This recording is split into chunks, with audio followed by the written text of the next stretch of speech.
Bonjour Rudy et bonjour à tous. Ce matin, focus sur un fléau mondial dans l'économie.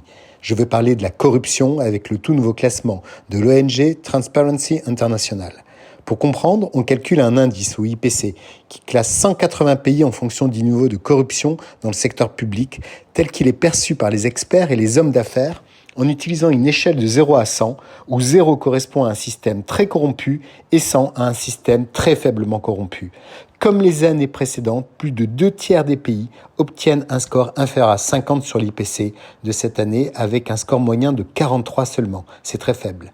Les pays bons élèves en tête de l'IPC sont le Danemark et la Nouvelle-Zélande avec un score de 88, suivi par la Finlande, Singapour, la Suède et la Suisse avec un score de 85 chacun.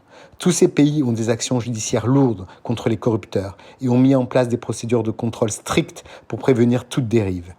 Les pays en bas du classement sont la Somalie, suivie par la Syrie, le Yémen et le Venezuela. Jusque-là, rien de très étonnant, me direz-vous.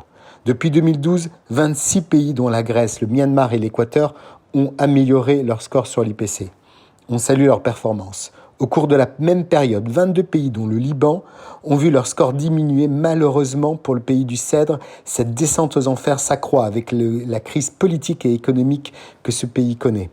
La corruption compromet la mise en œuvre d'une réponse équitable à la Covid-19 et à d'autres crises, qu'il s'agisse de l'accès aux tests de dépistage, aux traitements et autres services de santé, ou encore de la passation de marchés publics de fournitures médicales, ou bien l'accès aux subventions publiques qui sont reçues et souvent pour certains pays dilapidées dans les poches de quelques dirigeants.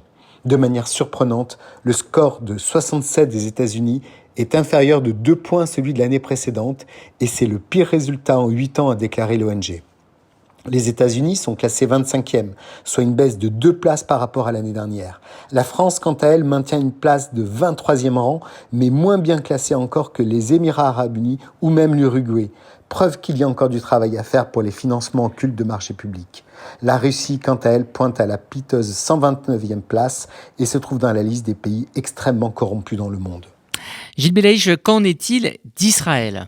Israël est un pays de plus en plus corrompu pour la 4e année consécutive. C'est un très mauvais score. L'État hébreu est proche de la ligne rouge, en dessous de laquelle les pays sont perçus comme ayant un niveau de corruption élevé.